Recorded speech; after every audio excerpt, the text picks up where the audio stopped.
All right, let's get into this. So I'm going to show you guys just driving around today a little bit with the drone.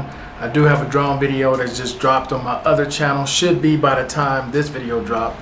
But I want to answer some questions that were left behind. There were only a couple, and then I got a little bit of a commentary after that. Okay.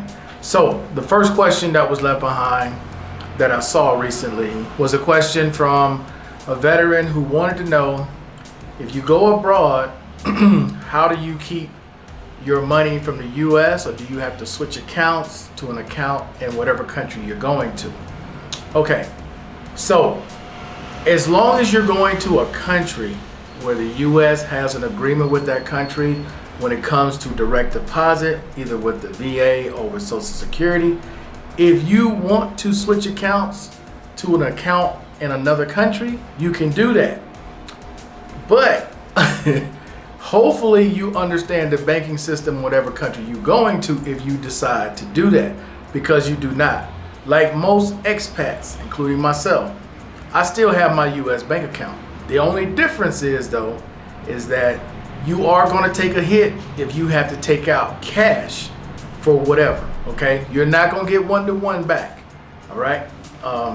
Regardless of what people may tell you about Charles Schwab accounts and Capital One accounts, I have them both, all right? The only way you getting one-to-one is if you have your money go directly to a bank there. But again, I don't know the banking system. Hopefully you would know the banking system if you decide to do that, and know that once that money leaves the US and hits the bank in whatever country you're in, the US government is out of it. It is between you and that bank at that point. Now, I wouldn't recommend you do that, but to each their own, whatever you decide to do, okay? But there is no one-to-one.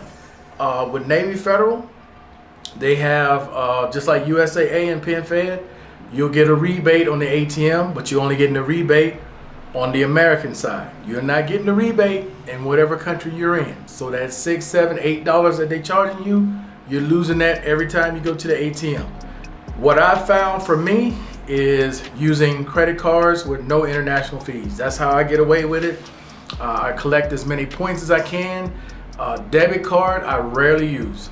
Credit cards mainly is what I use. I use Apple Pay.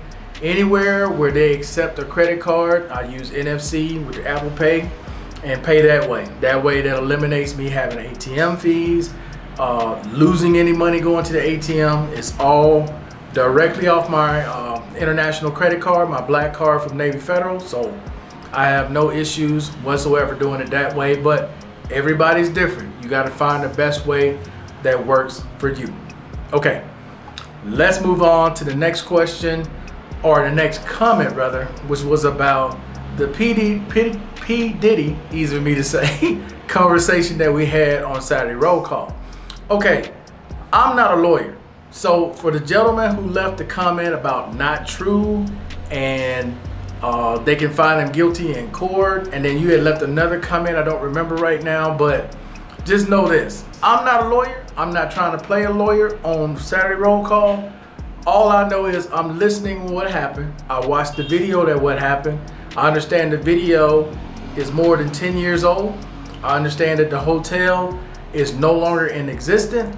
So legally, I don't even know all the parameters behind it. I'm sure all of that will be spilled out over time, and all of the other issues that are coming out now, I'm sure over time, you know, it will come to light. So as far as what's true, what's not true, I have no idea. No idea.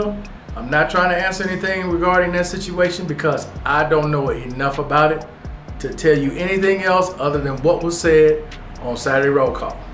Okay? All right. So that's it for the question, guys. And then a little bit of commentary. Okay, back to where the gentleman asked about dealing with the banks. Look, I don't know what country some of you guys are looking at going to, but if you're looking at putting your money directly in those banks and those countries, please do your research.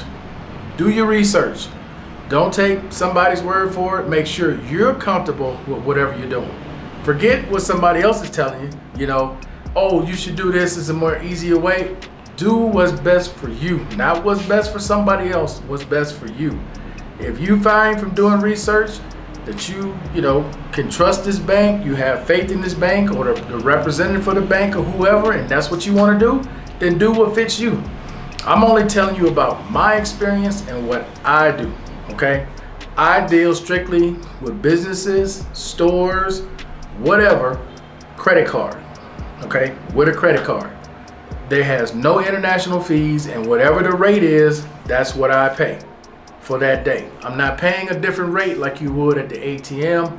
If you're not familiar how to decline transactions when it comes to the ATM and you're paying that huge fee, it can be very costly having an American bank living in another country. That can be very costly, but over time you figure out the best way for it to work for you and your situation.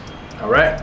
But that's it for now, guys. Hey, I appreciate everybody watching as always. And until the next time, guys, I'm out of here. Peace. Enjoy the rest of your day.